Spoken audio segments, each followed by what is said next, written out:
Hey folks, my name is Mo Amir and this is VANCOLOUR, British Columbia's bona fide culture and politics TV talk show. Unrelated to tonight, did you notice how gas prices went up like 16 cents right before the consumer carbon tax was removed?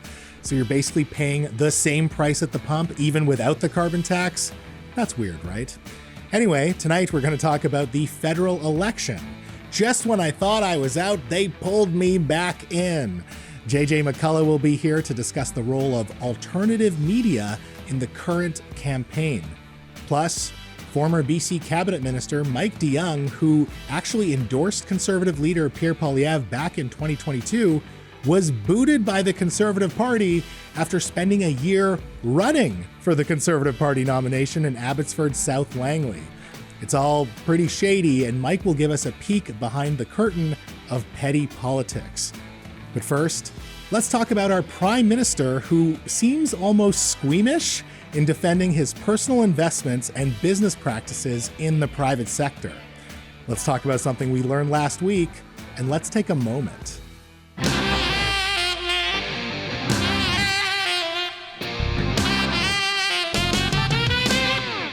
As the chair of Brookfield Asset Management, Prime Minister Mark Carney had co-chaired a few investment funds that were registered in the British Overseas Territory of Bermuda.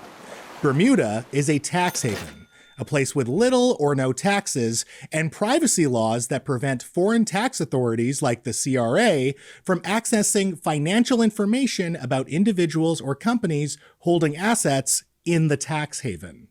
It's not illegal, but it lends itself to actual crimes like tax evasion and money laundering.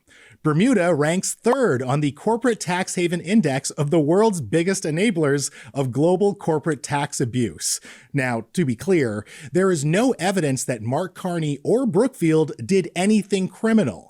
In the Prime Minister's own words, I understand how the world works and the structure works. God-tier gaslighting. A guy branding himself as Team Canada, promising to invest more of your tax dollars in Canada, saying he knows how the world works, without acknowledging that offshore tax havens, generally speaking, result in lost taxes for governments, like Canada's, which is less money invested in our public services, like our military or healthcare. Carney nuance peddles a word salad, using Canadian pensioners as a shield, as if retirement funds for Canadian teachers can only be protected through complex and opaque legal structures in Bermuda.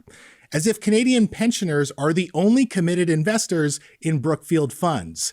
As if Brookfield doesn't profit from using a tax haven. As if 2 years ago, the Center for International Corporate Tax Accountability and Research didn't accuse Brookfield of dodging taxes globally, and when Brookfield's own shareholders asked for transparency, Brookfield rejected the idea, as if Brookfield is above accountability. An attitude that Prime Minister Mark Carney seemingly cannot let go, because while he may know how the world works, he has yet to understand that at the top level of government, there is no haven.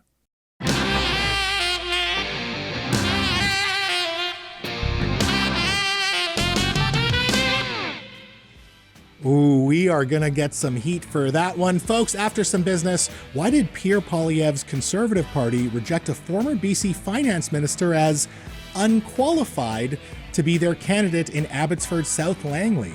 We'll talk about it up next.